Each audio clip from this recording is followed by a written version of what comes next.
Phase 1. The fault line exposed. The email arrived on a Tuesday afternoon at precisely 2:10 p.m., bypassing the spam filter entirely. Because it originated from an internal legacy server node I had set up during my final semester at the university 3 years ago, an abandoned sandbox environment I had completely forgotten existed. The subject line was a jagged string of alphanumeric gibberish, 0x88f_sync_alert, followed by a timestamp locked precisely 6 days, 14 hours, and 20 minutes ahead of my local system clock. I clicked the message. There were no graphics, no corporate logos, and no explanatory text from a concerned whistleblower, a government agency, or an anonymous prankster. There was only a block of raw, unformatted data, an environmental contagion vector report, a regional biomarker anomaly index tracking a rapid neurodegenerative cellular cascade, and a cold, unbending directive stating that at 4 o'clock hours on the coming Monday, containment protocols would fail across 3 primary metropolitan sectors, initiating a total systemic collapse of municipal infrastructure. My first instinct was not panic, nor was it absolute disbelief. It was the quiet, hollow click of recognition. For the past 14 months, I had been building things in the background, custom automation scripts, offline data archives, local first repositories, and a modular framework designed to function entirely independent of cloud dependencies or external grid stability. I lived my life looking at logs, error codes, and edge cases. I knew how fragile every layer of modern software was, and by extension, how thin the crust of civilization actually was beneath the polished glass of user interfaces and automated supply chains. I didn't call anyone. I didn't reach for my phone to text a friend, or draft a panic-stricken post on social media. People who scream about impending disasters are either ignored, or mocked. People who survive them simply open a spreadsheet and begin calculating inventory. I leaned back in my chair, looked at the timestamp in the corner of my screen, August the 18th, 2026, 14:10:52, and started a new document titled Master Execution Plan. Phase 2.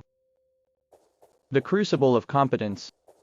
By midnight, the apartment was transformed from a quiet living space into a staging ground. I didn't have unlimited capital, but I had liquidity, a disciplined budget, and a mind that treated logistics as a pure engineering problem. The first 24 hours were dedicated entirely to water, calories, and kinetic security.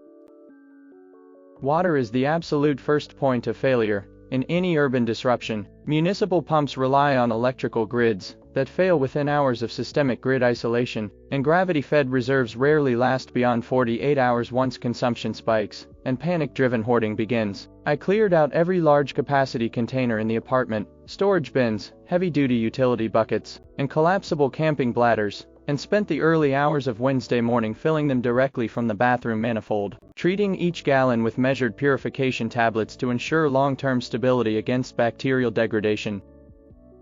Food procurement required surgical precision. I bypassed the panic-buying aisles of perishable goods and concentrated entirely on high-density, long-shelf-life nutrition packs, dried legumes, high-sodium preserves, and dense caloric reserves that required minimal fuel and water to prepare. At dawn on Thursday, I drove to the industrial supply district on the edge of the city. I avoided hardware superstores, where crowds were beginning to gather over minor rumors of a dockworker strike. Instead, I visited a commercial-grade safety equipment distributor tucked away behind a shipping yard. The clerk looked at me over the counter as I laid out my list: heavy puncture-resistant composite toe boots, 2 industrial-grade half-mask respirators with multi-gas particulate filters, a heavy-duty pry bar, a spool of high-tensile stainless steel cable, and 3 heavy-duty tactical dry bags. Setting up a new worksite, the clerk asked, chewing on a toothpick as he scanned the items. Refurbishing an older property, I said, my voice steady, giving nothing away. Smart. Material costs are only going up next quarter. I paid in cash, loaded the gear into the back of my car, and drove directly to the hardware store for the second wave: raw hardware, fasteners, security window film, and structural reinforcement brackets.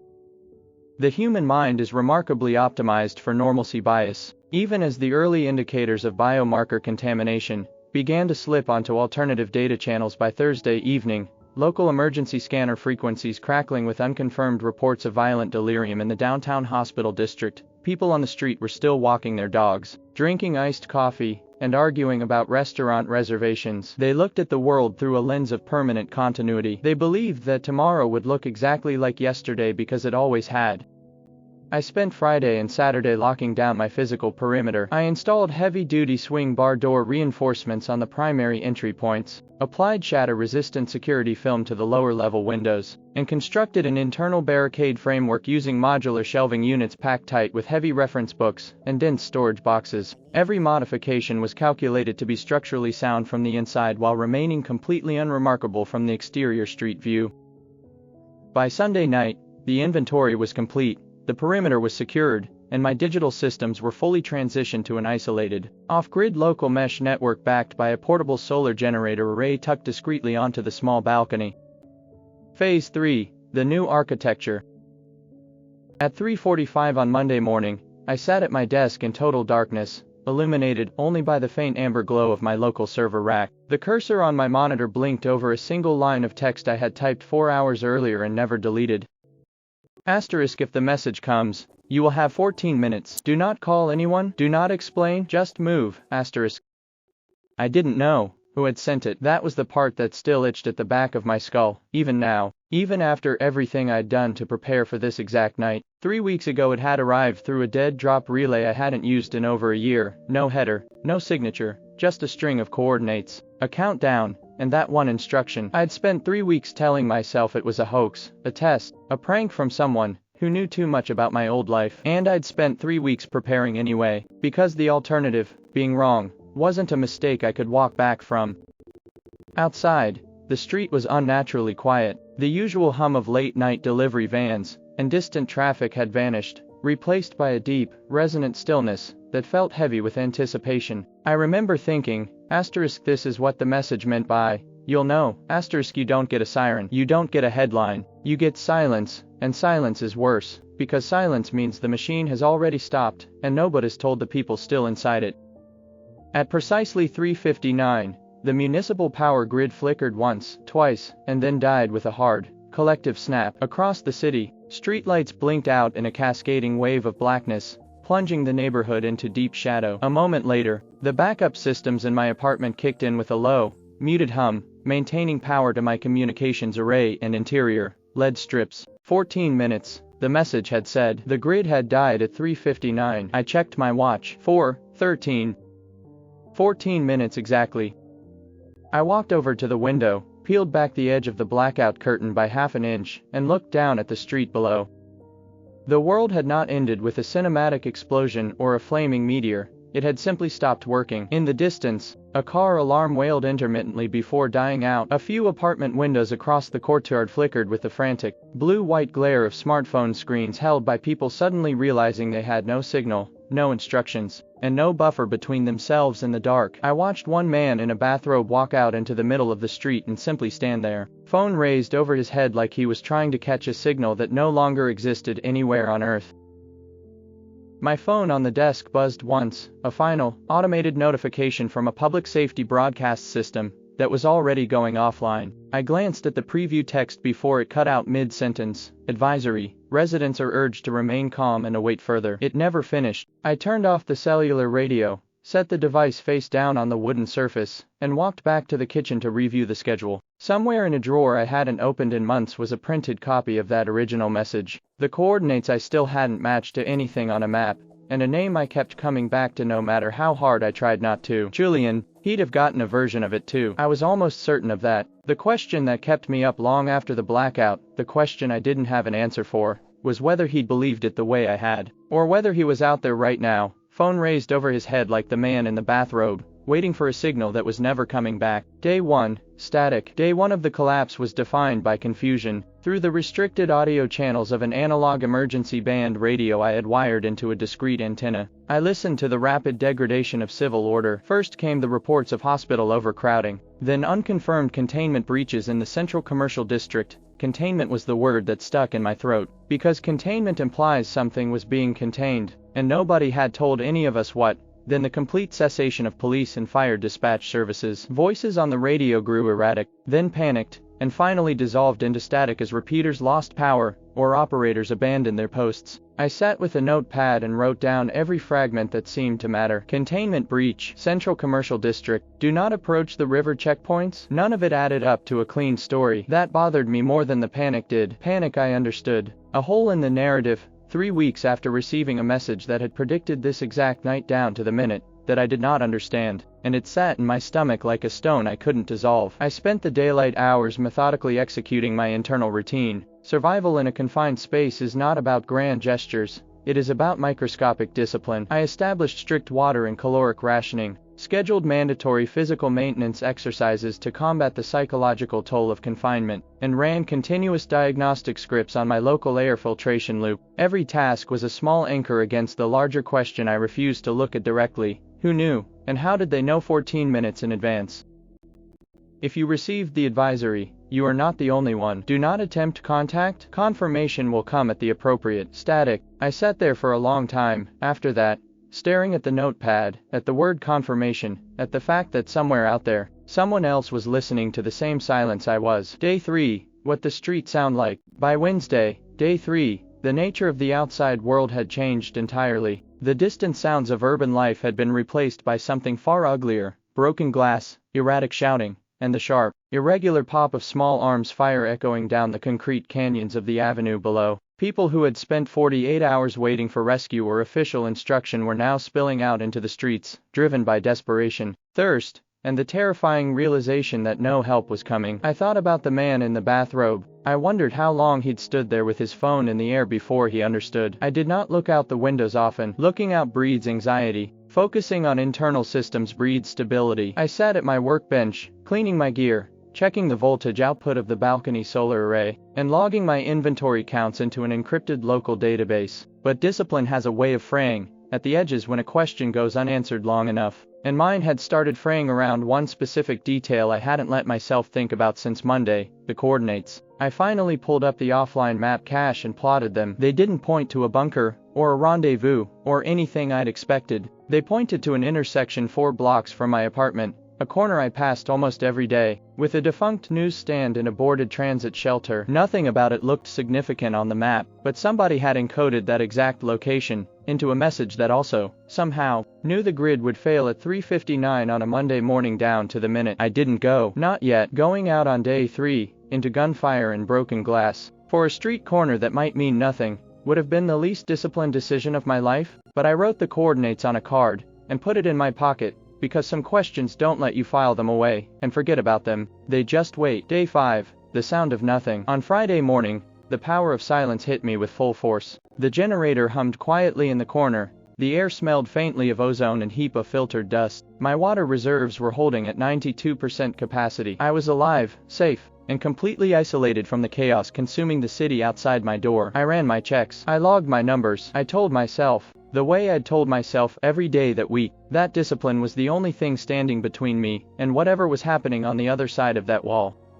But discipline doesn't answer the questions that keep circling back at 3 a.m. Who sent the message? How they knew the exact minute? Why the coordinates led to a street corner with nothing on it, or nothing I could see yet? What the woman on the radio meant by confirmation, and whether it had come, and whether I'd missed it in the static. And Julian, if he had received the same warning, or if he had ignored it like everyone else, was out there somewhere in the noise. I didn't know which. I'd told myself for 3 weeks that it didn't matter, that I couldn't have convinced him even if I'd tried, that the version of the message I'd gotten had been explicit about telling no one. Do not call anyone, do not explain. I had followed that instruction to the letter, and some nights that felt like discipline, and other nights it felt like something closer to a confession. I was no longer part of that equation. That was what I told myself, standing at the workbench with the card in my pocket, and the coordinates burned into my memory whether I liked it or not. I closed the inventory log, saved the file, and stood up from the desk. The warning had been real, the preparation had been absolute, and the new architecture of my life had officially begun. What I didn't know yet,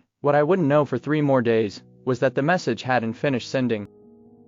Phase IV, the geometry of silence. The second week began with a sound I had not heard since the initial blackout: the steady, rhythmic drone of a low-flying rotary wing aircraft cutting across the overcast sky. I was sitting at the secondary workstation by the balcony door, wearing my half-mask respirator with the particulate filters freshly clicked into place. The air inside the apartment had taken on that peculiar, stagnant weight typical of sealed indoor environments, a mix of old coffee, ozone from the server racks, and the dry, mineral scent of the emergency water containers. I didn't rush to the window. I finished typing the log entry into the local database. Water reserves at 88%, battery array efficiency at 94% under heavy cloud cover, particulate levels nominal, before slowly standing up. When I peeled back the heavy blackout curtain just enough to peer through the reinforced double-pane glass, the street below looked like a dry riverbed after a flash flood. Abandoned sedans and delivery trucks sat at awkward, collision-locked angles across the asphalt, their doors ajar like broken ribs. Litter,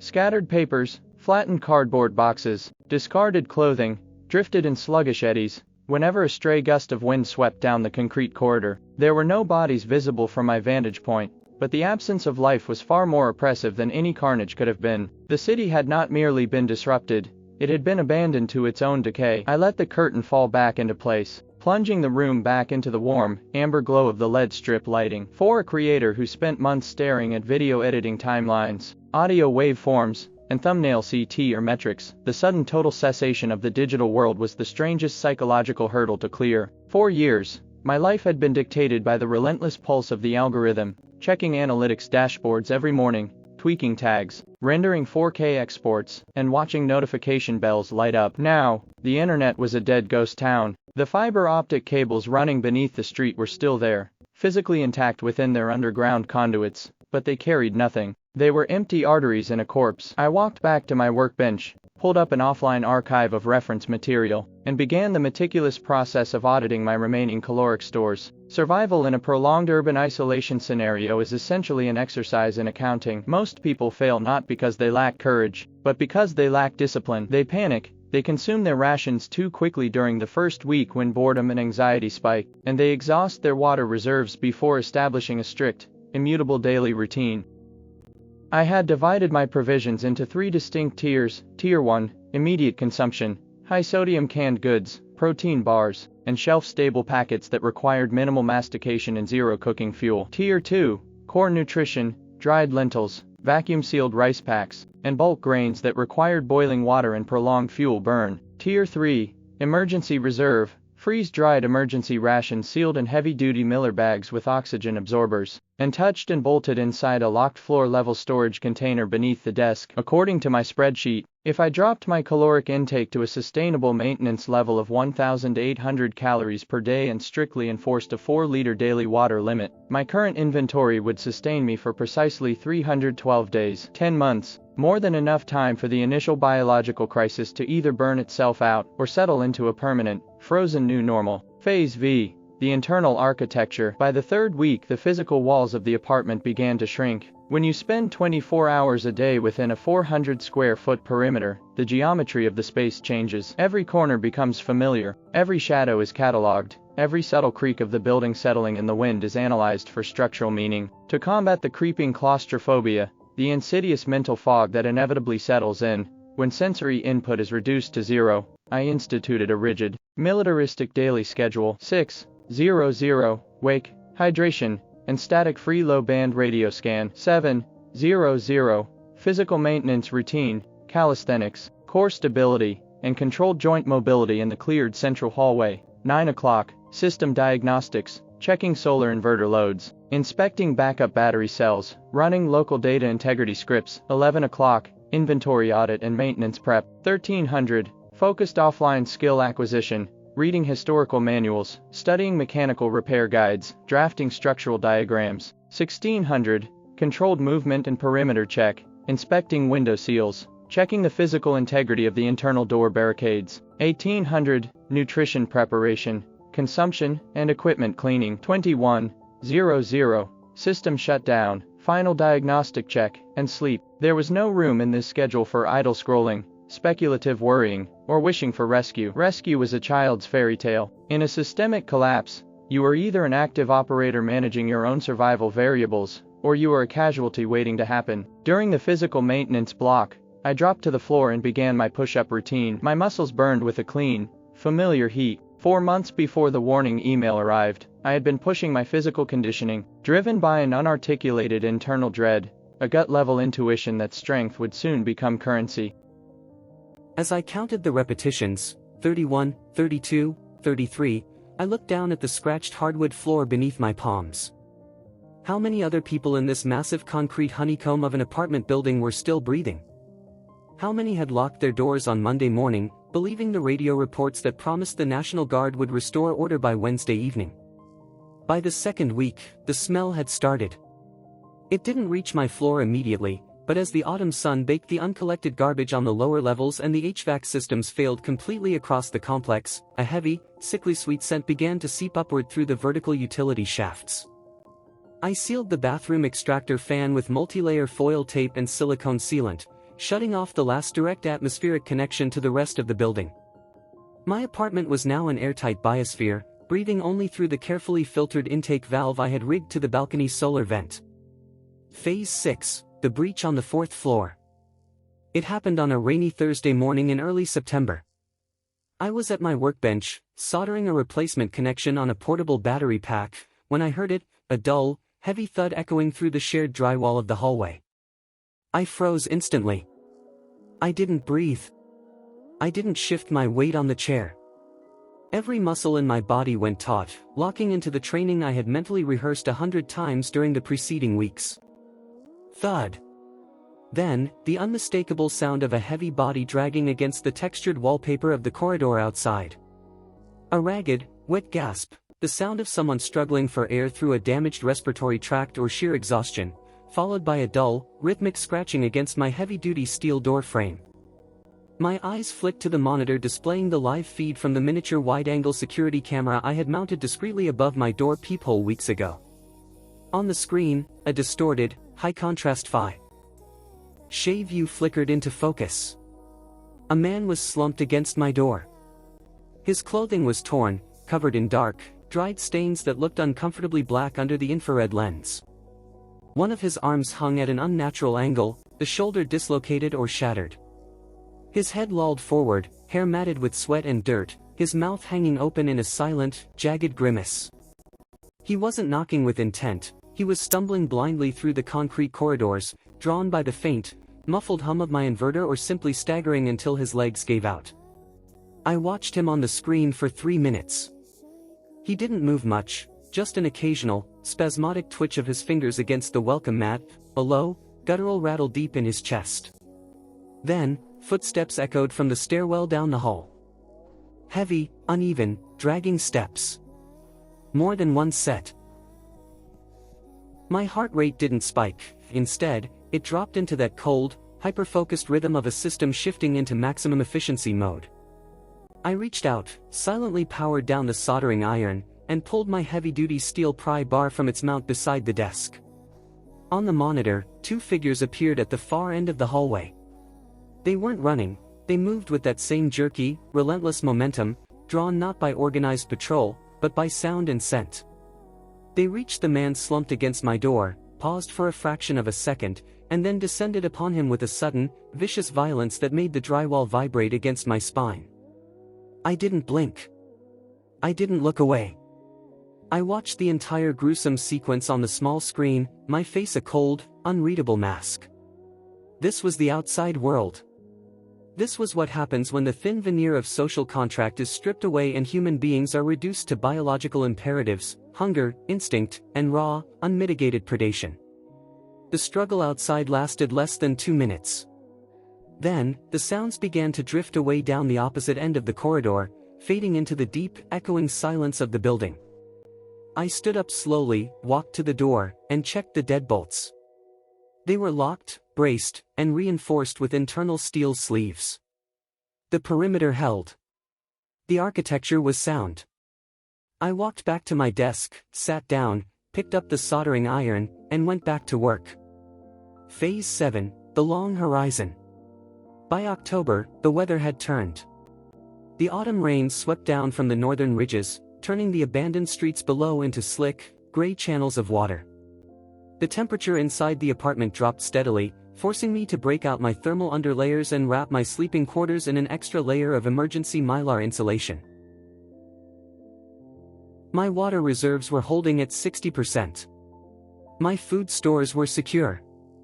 The balcony solar array, though operating at reduced efficiency under the heavy, bruised clouds of the seasonal storms, was still pulling enough trickle charge to keep my communication arrays and vital battery banks fully functional. I sat at my desk every evening with my notebook open, documenting the system metrics, analyzing the long-term weather vectors, and mapping out the logistical requirements for the coming winter. I had survived the first 50 days of the collapse. Not by luck, not by desperate improvisation, but by anticipating the failure points before they arrived, by ignoring the comforting lies of normalcy bias, and by treating my own survival as an engineering project that required absolute, uncompromising discipline. Outside, the world was dark, chaotic, and broken.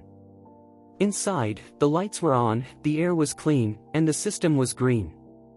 I picked up my pen, closed the logbook for the night, and looked out through the narrow gap in the blackout curtain toward the dark, silent horizon where the city used to be. The warning had been real, the preparation had been absolute, and the new architecture of my life was built to last. Phase 8, the subterranean frequency. November arrived with a frost that turned the balcony solar panels into sheets of brittle glass, cutting my auxiliary power intake by nearly 40%. I woke at 5 o'clock hours, shivering slightly despite the wool thermals and the double-layered mylar sleeping wrap. My breath plumed into the cold, stagnant air of the room in short, gray puffs. I didn't turn on the overhead lights. Instead, I clicked on the small, low-draw headlamp strapped around my forehead, casting a narrow beam of amber light across my desk. The first task of every morning was the power audit. I tapped the keyboard of the local server rack. The interface blinked awake with a dull, emerald glow. Battery bank A, 78%. Battery bank B, 81%. Inverter draw, 42 watts, baseline load, refrigeration node, filtration loop, security array. At 42 watts of continuous draw, factoring in zero solar regeneration for the next 5 days due to the heavy, ice-choked cloud cover blanketing the valley, my energy reserves would reach critical threshold by mid-December. This was the quiet terror of long-term isolation, the realization that survival is a moving target. You solve the immediate crisis of water and perimeter security, only to find yourself locked in a silent war of attrition against thermodynamics, entropy, and declining battery chemistry. I stood up, stretched my legs in the cramped central corridor, 8 paces forward, turn, 8 paces back, and walked over to the analog emergency band radio. For weeks, the frequency bands had been a graveyard of white noise, occasional bursts of static, and the faint, ghostly echoes of automated repeating beacons that had long since run out of diesel fuel. But this morning, as I twisted the analog dial past the 142.5 MHz mark, something broke through the hiss. It wasn't human speech. It was a data chirp, a compressed, high-frequency digital packet looping on a repeating 10-second interval. I froze, my hand still ting on the heavy plastic dial. I plugged the antenna line directly into the auxiliary port of my workstation, routing the signal through an offline demodulation script I had written during my university days. On the screen, a waterfall plot erupted into bright, jagged bands of color. The signal wasn't coming from the ruined metropolis down in the valley, it was bouncing off the high-frequency relay towers on the northern ridge, 6 miles away. Someone was transmitting. Not broadcasting pleas for help, not screaming into the void of an unmonitored emergency channel, but transmitting structured, encrypted telemetry packets. I sat down, my fingers flying across the mechanical keyboard, running decryption routines against standard military and municipal handshake protocols. It took 43 minutes to crack the outer layer. When the header finally resolved on the screen, my chest tightened. It wasn't a military broadcast. It was an automated ping from a private server cluster located in the subterranean research labs beneath the State University campus, the same university where Dr. Eris Thorne had run his soil mechanics department, and the same campus where the legacy server node that had sent me my initial warning email had originated 3 months ago. The ping contained a single, unencrypted manifest string, node_alpha_active. Reagent storage secure. Sector 4 relay operational. And beneath it, a time-stamped log entry from 3 hours prior, incoming perimeter entity count, 0, atmospheric scrubbers nominal. Someone was still down there. Not hiding in an apartment like me, improvising water filters and rationing lentils, but operating inside an engineered, self-sustaining subterranean habitat designed to outlast the collapse. Phase 9, the calculus of movement. For 3 days, I stared at that manifesto string on my monitor. The distance from my fourth-floor apartment to the university campus was roughly 4.2 miles straight line across the valley. Under normal conditions, it was an 8-minute drive or a comfortable 40-minute walk past coffee shops, bookstores, and tree-lined academic quadrangles. Now, traversing those 4.2 miles meant crossing an open expanse of urban terrain where every street corner was a potential kill zone, where packs of feral survivors and infected predators roamed the gray canyons unchecked, and where a single misstep, a single broken twig, or the muffled clatter of a dropped tool would draw every hostile entity within a 6-block radius. My initial instinct, the deeply ingrained survival protocol that had kept me alive for 50 days, was absolute refusal. Movement is risk. Isolation is safety. Why trade a controlled, secure environment for an unknown variable with a catastrophic failure rate?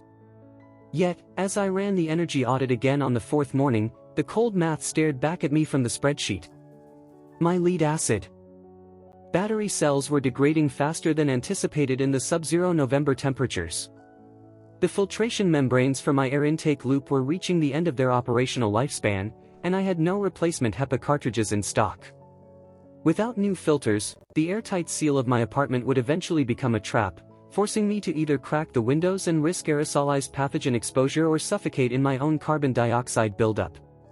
The subterranean lab at the university wasn't just a bunker, it was an industrial-grade research facility equipped with positive pressure cleanrooms, heavy filtration arrays, and redundant power generators fueled by buried propane tanks. If they had a functional facility down there, they had replacement filters. They had fresh power cells. They had resources that could extend my operational timeline from months into years. I opened a new document on my workstation and titled it Expedition Parameters, Operation Ridge. Phase X, the preparation for the outside. Preparation for movement is infinitely more complex than preparation for containment. When you stay inside, your environment is static. When you step outside, every variable is dynamic, hostile, and unpredictable. I spent 48 hours engineering my kit with the meticulous precision of a master builder preparing a rocket for launch. I started with mobility. Heavy winter gear would slow me down and trap sweat, leading to rapid hypothermia once I stopped moving. Instead, I layered high-density thermal compression where beneath a lightweight, windproof, puncture-resistant tactical shell I had modified with reinforced forearm guards. For kinetic defense, firearms were loud, heavy, and drew too much acoustic attention. Instead, I selected a silent, high-tension compound crossbow fitted with carbon fiber bolts and a modular optical sight, supplemented by a heavy-duty tactical tomahawk strapped securely to my right thigh for close-quarters structural breaching. For utility, I packed a modular administrative pouch containing my offline communication relay, a compact multimeter, spare battery cells, water purification tablets, high-calorie ration bars, and a roll of industrial Gorilla Tape. By Friday evening, my gear layout was spread across the clean hardwood floor of the living room like the dissection of an insect, every gram weighed, every item assigned a specific pouch, every potential failure point anticipated and mitigated. I stood before the full-length mirror by the hallway door, fully suited in my dark gray tactical gear, half-mask respirator hanging loosely around my neck, the composite toe boots laced tight against my ankles. I looked less like a 20-year-old student who had spent his life behind computer screens and more like an operative stepped straight out of a classified defense manifesto. I adjusted the strap of the crossbow across my back, took a slow, deep breath through my nose, and ran one final diagnostic check on the apartment systems. The door barricades were locked from the inside with custom deadbolt brackets. The server rack was humming quietly in standby mode, programmed to wipe its local cache if power dropped below critical threshold. The water reserves were sealed. If I didn't come back, the apartment would remain a silent, secure monument to my existence, a locked box drifting through the ruins of a dead city. Phase 11, Crossing the Deadline. At 4:15 hours on Saturday morning, under the cover of a freezing pre-dawn fog that rolled down from the northern hills like a gray tide, I pulled the internal security pins, unlatched the heavy steel deadbolts, and opened my apartment door for the first time in 56 days. The hallway outside was pitch black, freezing cold, and thick with the stagnant, mineral smell of old dust and long-dead decay. I clicked on my low-intensity infrared headlamp, sliding my night vision monocular down over my right eye. The world instantly rendered itself in stark, glowing shades of emerald and shadow. My footsteps on the concrete floor of the corridor were deadened by the thick rubber soles of my boots. Every sound seemed magnified 1,000 times over: the soft rustle of my tactical jacket against my ribs, the rhythmic hiss of air through my respirator valves, the distant, hollow dripping of water somewhere deep within the building's internal plumbing shafts. I reached the stairwell door, pushed it open with the flat of my hand, and began the descent. 4 floors down. 3 floors down. 2 floors down. As I neared the ground level, the ambient temperature dropped further, and the scent changed. The dry dust of the upper hallways gave way to the sharp, chemical tang of spoiled refrigeration units and the heavy, undeniable copper smell of dried blood. I paused on the landing above the main lobby, pressing my back flat against the cold concrete wall, holding my breath, and listening. Through the glass front doors of the lobby, the gray light of dawn was just beginning to bleed across the abandoned avenue. Outside, the world was silent, a frozen, lifeless expanse of wrecked cars, frost-covered pavement, and twisted street signs swaying gently in the wind. And then, I heard it. A low, dragging shuffle from the far corner of the lobby. A shadow shifted in the infrared gloom, a human shape, emaciated and rigid, draped in tattered civilian clothing, wandering in mindless, repetitive circles near the shattered concierge desk. My heart rate remained locked in that cold, steady rhythm. I didn't panic. I didn't hesitate. I unslung the crossbow from my shoulder, notched a carbon fiber bolt with practiced, silent fluidity, and stepped out onto the ground floor. The new architecture of my life had expanded beyond the walls of my apartment. The city was a battlefield, the horizon was a question mark, but the system was still green. And I was moving forward. Phase 12, the frozen asphalt. The glass of the shattered front doors crunched softly beneath the reinforced rubber soles of my boots as I stepped out from the shelter of the lobby into the gray, pre-dawn expanse of the avenue. The air was bitterly cold, hovering just a few degrees below freezing, carrying the sharp, mineral scent of frostbitten concrete and distant wood smoke. My breath plumed instantly through the exhaust valves of my half-mask respirator, condensing in tiny, crystalline beads along the rubber ceiling flange. Across the wide thoroughfare, the skeleton of a municipal transit bus sat stalled at an awkward angle across 2 lanes of traffic, its windshield starred with a spiderweb of impact fractures. Beyond it, the commercial storefronts presented a uniform face of devastation: shattered glass displays, doors kicked inward from their frames, and faded promotional banners flapping lazily against rusted metal awnings in the bitter northern draft. I stayed close to the shadowed overhang of the buildings, keeping my body profile low and my movements fluid. In an open urban environment, silhouette is your primary vulnerability. If you walk down the middle of a street, you are a target visible to every high-rise window and rooftop vantage point for 6 blocks in any direction. If you hug the architectural line, moving from alcove to doorway, utilizing the deep, impenetrable shadows cast by projecting cornices and concrete pillars, you become functionally invisible. My right hand rested comfortably on the textured grip of the heavy-duty tactical tomahawk strapped to my thigh, while my left hand maintained a steady, balanced hold on the stock of the composite crossbow. The digital compass and offline topographic map displayed on my forearm-mounted terminal indicated that I had approximately 3.8 miles remaining to reach the perimeter fence of the university campus. Under normal walking conditions with 0 gear load, that distance would require roughly an hour.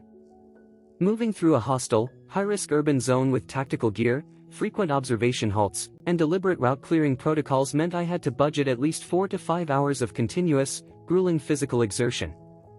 I paused in the recessed entryway of an abandoned dry-cleaning shop, pulling up my thermal monocular to sweep the rooftops ahead. The upper levels of the commercial district were mostly quiet, their windows dark and vacant like the eyes of skulls. But on the roof of a 6-story parking structure 3 blocks up, a faint, irregular thermal signature flickered against the cold masonry. A cluster of 3 unmoving human shapes gathered around a burnt-out barrel, their body heat bleeding faintly into the frigid air. Survivors? Or infected predators waiting for movement in the streets below? It didn't matter. My objective was transit, not engagement.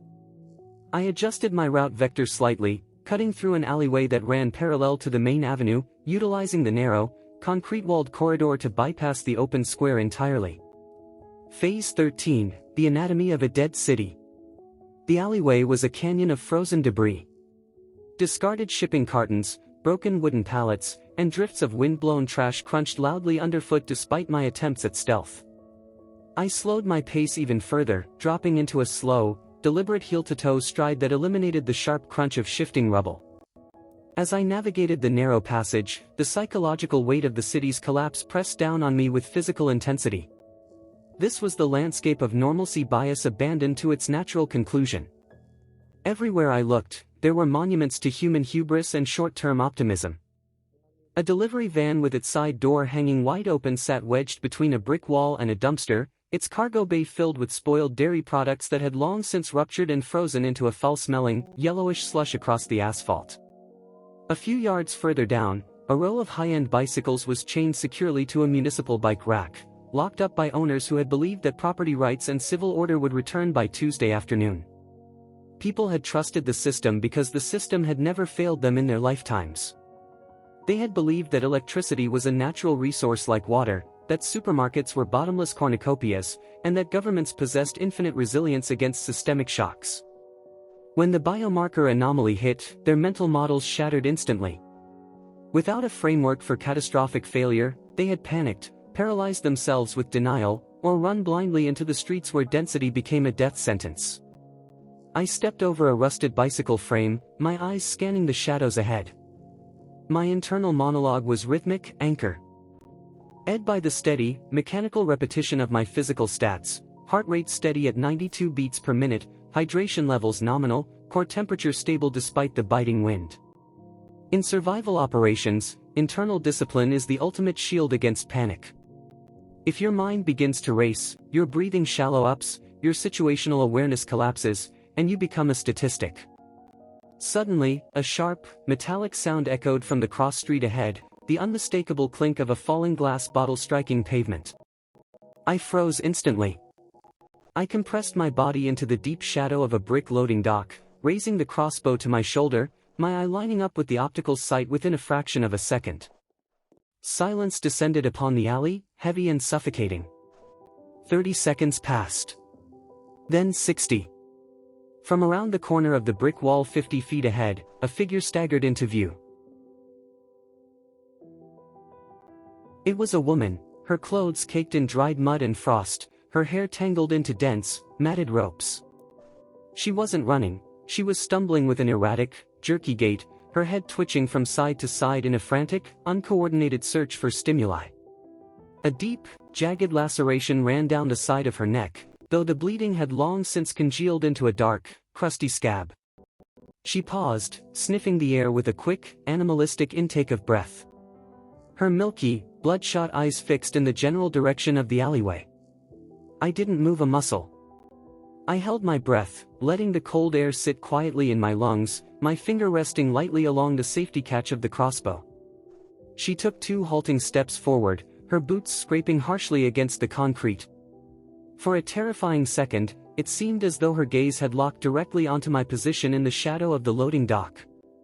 Her jaw slackened, and a low, rattling hiss escaped her throat. Then, a sudden gust of wind swept down the alleyway, carrying the scent of vehicle exhaust and ozone from an automated transformer box sparking 3 blocks over. Her head snapped toward the new stimulus. With a clumsy, stumbling lurch, she turned away from my position and bolted down the intersecting street, disappearing behind the wreckage of a delivery truck. I let out my breath in a slow, controlled stream, my heart rate barely registering the spike. I checked my position on the terminal, recalibrated my vector, and resumed the march. Phase 14, the University Perimeter. By 9:30 hours, the sun had burned through the heavy leaden clouds, casting a pale, cold winter light over the sprawling academic campus of the State University. The grand stone pillars of the main entrance gates stood silent and imposing, flanked by massive wrought iron fences that had been reinforced with razor wire and barricaded with overturned security vehicles during the early hours of the collapse. This was Sector 4, the perimeter designated I. And the encrypted data packets I had intercepted from the subterranean research cluster. I approached from the eastern tree line, utilizing the dense canopy of ancient oaks and frozen ornamental hedges to mask my approach. The campus grounds were eerily pristine compared to the chaotic devastation of the commercial district. Here, the destruction was deliberate, controlled, and fortified. Through the telescopic zoom of my optical monocular, I scanned the administration courtyard. The perimeter sensors, motion-activated infrared cameras and acoustic arrays mounted on steel poles, were active, their tiny green indicator lights blinking with steady, mechanical precision. More importantly, the blast doors leading down into the subterranean research annex beneath the science building were sealed behind heavy, pneumatic retaining clamps. There were no guards visible on the surface, but I knew better than to assume the facility was abandoned. An automated defense grid backed by an active server cluster meant that every square foot of the courtyard was monitored by facial recognition and motion tracking algorithms. I stepped out from the cover of the oak trees, moving slowly into the open courtyard with my hands clearly visible at my sides, ensuring my half-mask respirator and tactical profile were fully captured by the overhead security cameras. I didn't want to trigger a defensive lockdown or force an automated turret system to evaluate me as a hostile kinetic threat. I wanted them to see me, not as an intruder, but as an operator who understood their protocols. I walked directly to the central security terminal mounted beside the reinforced steel access hatch of the subterranean bunker. The screen was dark, glowing with a single blinking cursor and a prompt, enter credential hash or transmit active node ping. I reached into my administrative pouch, pulled out my offline communication relay, and plugged a direct tactical data cable into the terminal's auxiliary port. I executed the handshake script I had extracted from the original warning email 3 months ago, the legacy authentication key from my university days. The screen flickered violently. A line of green text cascaded down the monitor. Authentication accepted, user K, mutaf, node_alpha_legacy. Biometric match verified. Welcome to Subterranean Research Facility, Sector 4. Initiating protocol, descent. With a deep, pneumatic sigh that vibrated through the concrete foundations beneath my boots, the heavy steel access hatch hissed open, releasing a wave of warm, filtered, ozone-clean air into the freezing morning sunlight. I looked down into the descending stairwell, plunged my hand into my pouch to verify the position of my tactical gear, and stepped over the threshold. The surface world was dead and frozen, but down here, the cyst M was alive. And I was ready for the next phase. Phase 15. The Subterranean Depth. The heavy steel hatch sealed itself above me with a hydraulic thud that cut off the biting wind and the frozen silence of the campus courtyard. The air inside the descending stairwell was warm, dry, and smelled faintly of sterile copper and recirculated ozone. The unmistakable scent of a closed-loop environmental control system operating at peak efficiency. I unlatched my half-mask respirator, pulled the straps over my ears, and let the cool, filtered air fill my lungs for the first time in months. I descended the concrete steps, my boots clicking softly against the polished epoxy floor of the sub-level corridor. The emergency lighting cast a steady amber glow along the vaulted hallway.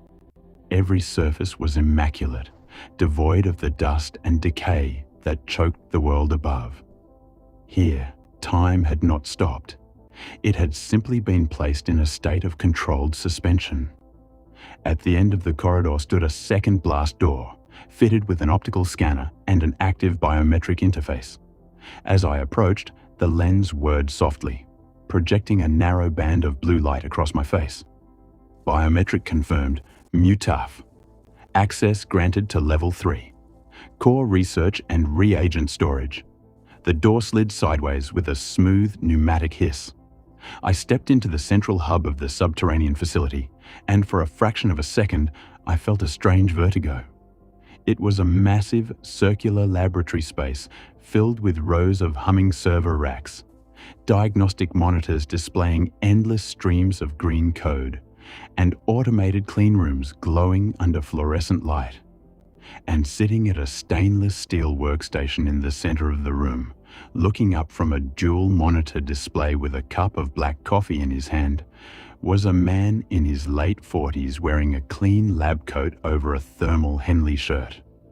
He didn't look terrified, nor did he look surprised. He looked like a man who had been expecting a visitor for 3 months. "You're Mutaf," he said, his voice calm, carrying the dry cadence of an academic who spent more time talking to machines than people.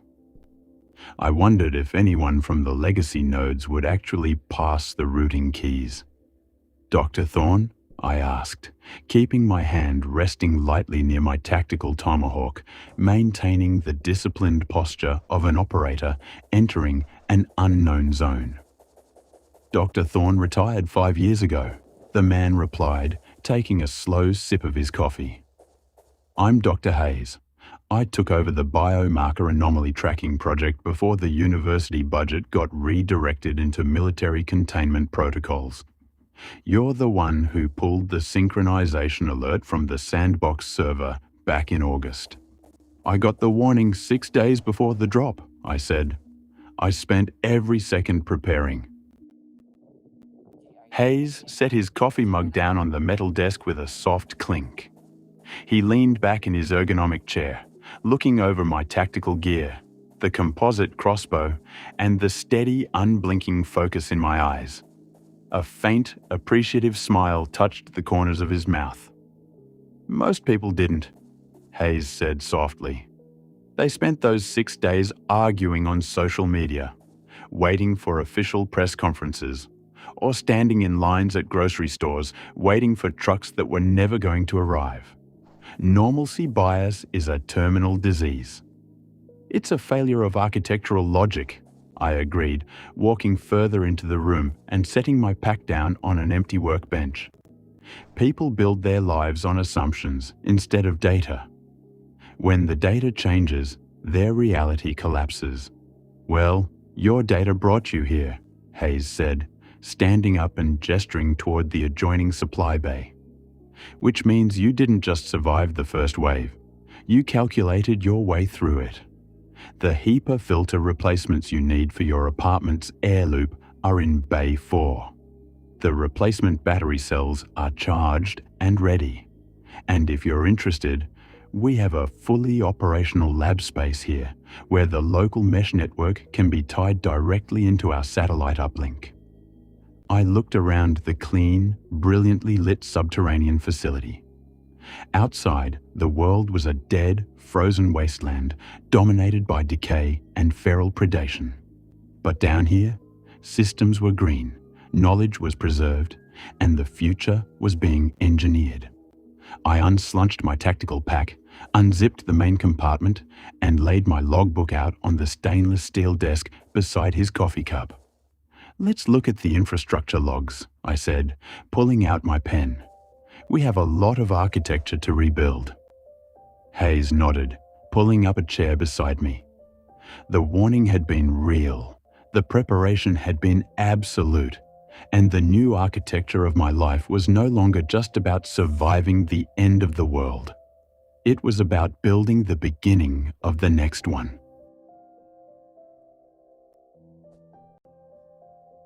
The end. Thanks for watching, and please like and subscribe to our channel. Thank you.